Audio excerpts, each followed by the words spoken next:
Recognizing the Minister of Health. Thank you so much, Chair. While the detailed information that the member is referring to is not something that is easily available or readily at hand, certainly not with me today, I want to assure the member that the Ministry of Health is constantly monitoring this program overall, and that ensuring that the legal costs, for example, the cost of running the department, are outpacing or not outpacing, I should say, rather, what's being recouped.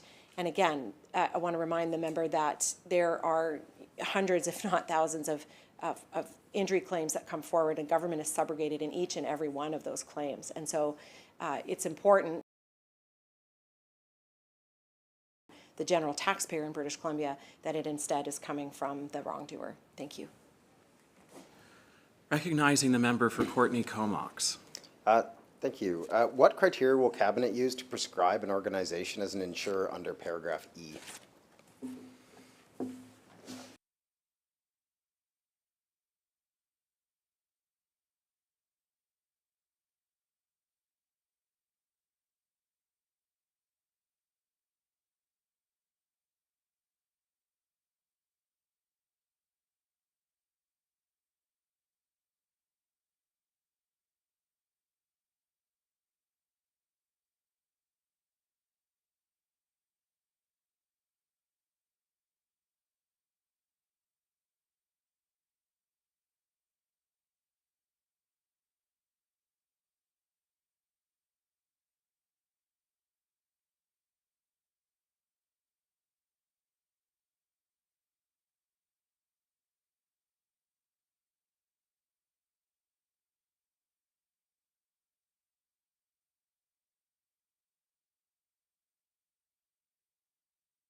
Recognizing the Minister of Health. Thank you very much, Chair. So this part of the clause is really around future-proofing the legislation, so that if in the future we find additional information is required, we don't have to go back through the process of amending the legislation, but instead have the authority to be able to identify the records or information that should be collected and is needed. Thank you.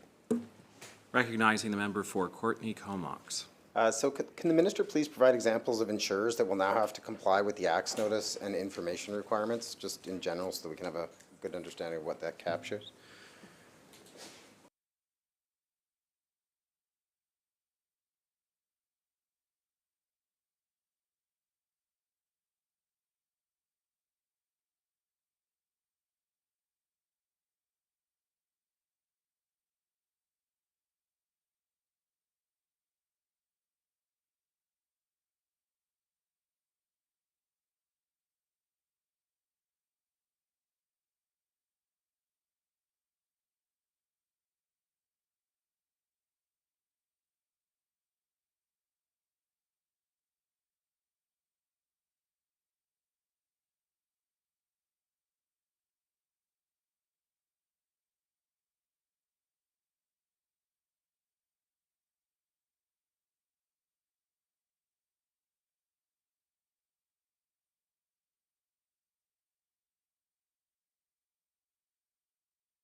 Recognizing the Minister of Health. Thank you, Chair.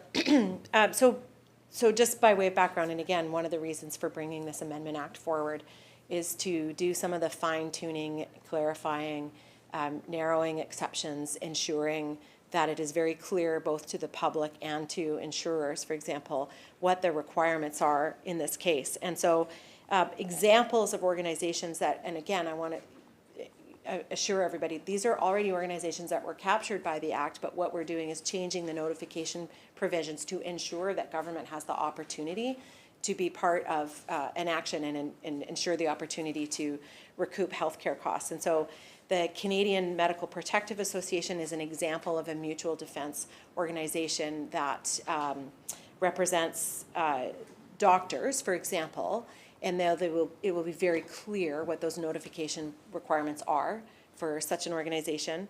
There are also large, say, grocery store chains or retail chains that are self-insured just by virtue of being so big. And again, that it is much more clear for them. But the Act always applied to those organizations. Again, this is about the notification requirements to ensure that government has the opportunity to recoup healthcare recovery, to recover healthcare costs when those organizations are found responsible through their wrongdoing or omission or negligence for personal injury or death. Thank you. Clause 1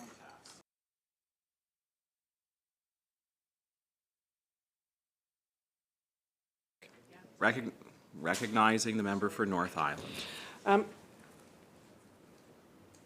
Just again, looking at, what you capture, and, it sounds like it's, first of all, a lot of organizations, like you say, have insurance stuff. For example, WCB has insurance. I imagine bigger heli skiing outfit like CMH have insurance. My concern is twofold. Is I'm just wondering, the little outfits, they exist, right? The little outfits that aren't necessarily sport related, but can be work related as well, and they're uninsured. These little outfits. So I'm just wondering why the uninsured defendant has been added to this act, because it could have unintended consequences, like I mentioned yesterday when we were debating.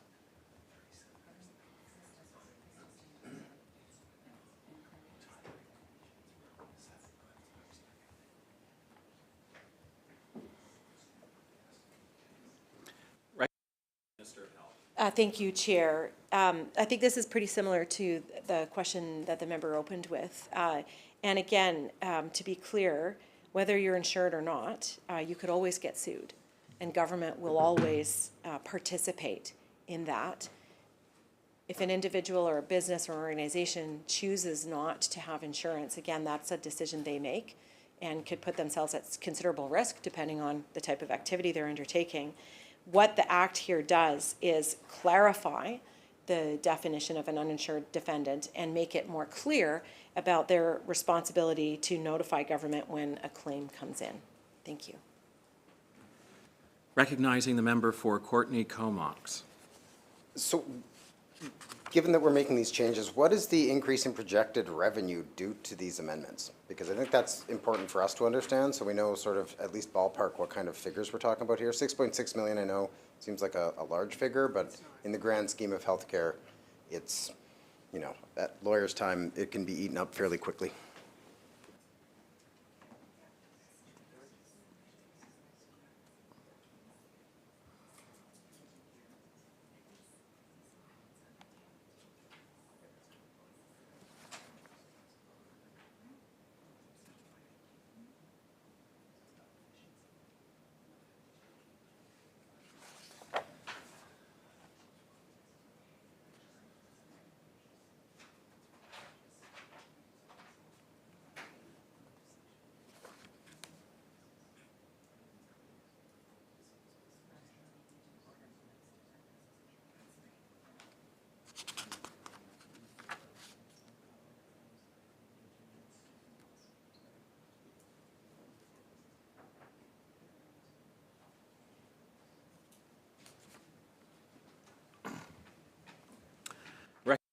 Minister of Health.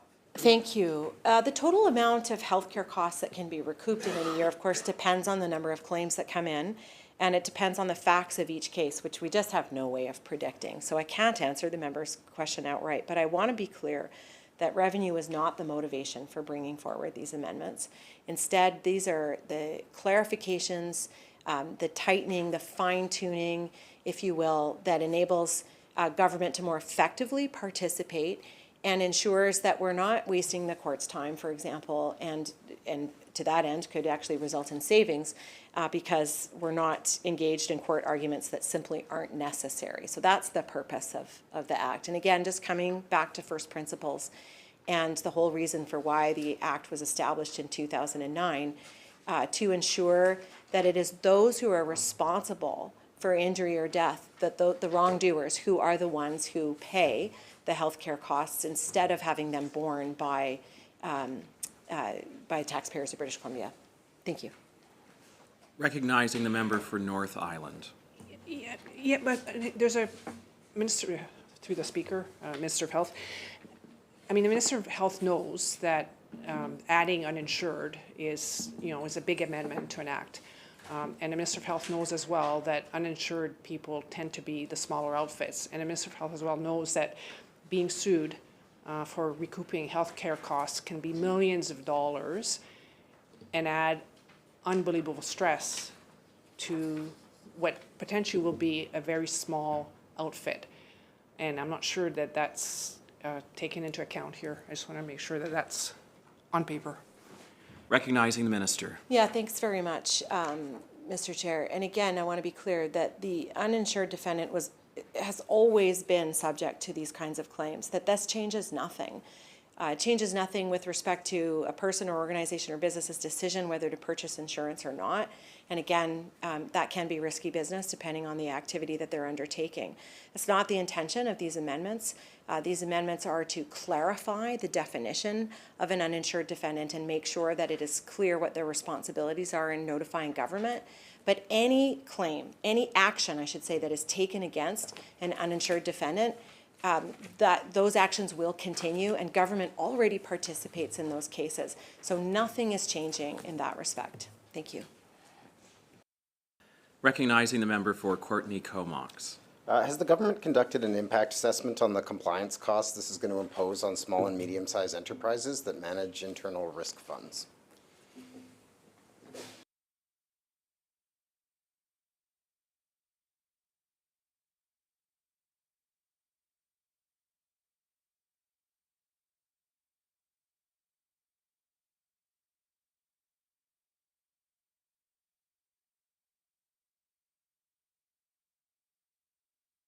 Recognizing the Minister of Health. Thank you, Chair. The answer is no. And again, to be clear, these small and medium enterprises have always been subject to the Act. Since 2009, they have always had to participate if somebody takes action against them. They are vulnerable to that. That is, in part, the purpose of them having insurance. Thank you. Recognizing the member for Courtney Comox. So knowing that this is going to increase cost capture, because that is the intent of these changes, and streamline, has there been any consultation done with the insurance industry in terms of what impact this may have on insurance premiums in British Columbia for small businesses?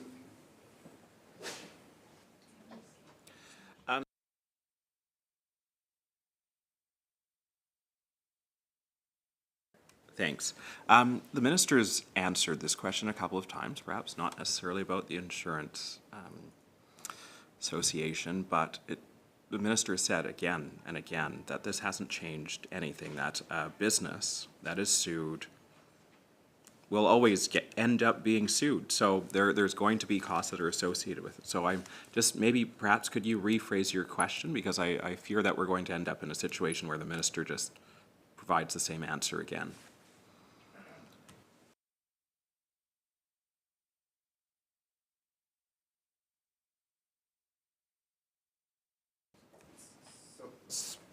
Sure, I'll rephrase the question. I'll simplify it. Has any consultation been done with the insurance industry on potential impacts to insurance premiums?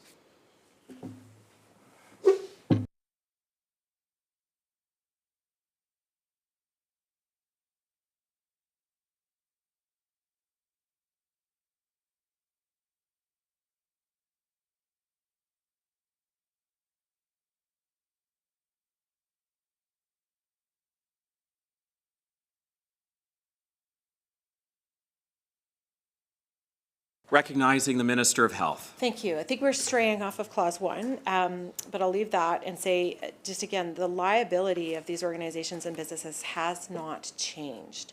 So it is difficult to understand how this would impact the premiums. Thank you.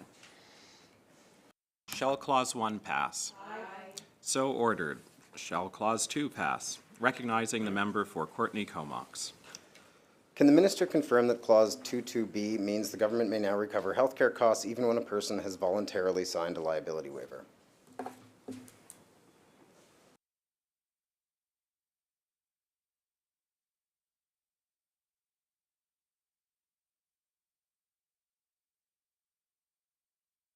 Recognizing the minister. Thanks so much, Mr. Chair. So Clause 2B repeals and replaces Section 2 of the Act, and it clarifies that Section 1 sub 1 applies even if the beneficiary or their personal or their other legal representative has waived liability. So this is required because of a frequent misunderstanding regarding liability waivers. And liability waivers serve as a complete defense against claims of negligence or liability brought by beneficiaries who suffer injuries during the activity for which they've signed a waiver. Some insurers have been under the impression that the liability waiver also precludes government from participating in action and start seeking reimbursement for healthcare costs through subrogation. But and so as a result of this, what we have seen and found is that these insurers may fail to or neglect to notify government of the claim, and that results in missed opportunities for recovering the associated healthcare costs. Again, this is fine-tuning the clarifications and expectations, but it's not a substantive change. Thank you. Recognizing the member for North Island. Is there a precedent in BC or Canada of the government basically disregarding the liability waived? I'd ask the member, can you clarify your question? I'm not sure what So that's you're asking. in health costs. Is there any precedent where the government, where the defendant and there's been a waived liability signed, and the government has disregarded this liability signed? Is there precedent anywhere? That's what I'm asking. I'm not a lawyer.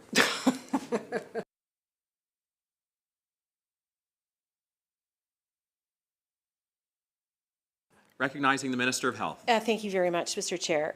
To be clear, the waiver that a person signs is a matter between that individual and the organization or the business that that they're doing their activity with or doing their business with. Government is not a part of that. Government always participates in a healthcare cost claim in this manner because that is a separate matter. The issue here is that government has the opportunity and should be able to recover the healthcare costs regardless of whether an individual signed a liability waiver. Thank you. Recognizing the member for North Island. Let me read the question, actually, it's probably easier. So is there any precedent elsewhere in Canada for and I'm asking for a precedent. I'm not saying what you're going to be doing in the future, but is there a precedent in Canada for government disregarding liability waivers for healthcare costs recovery?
Recognizing the Minister of Health. Thank you, Chair.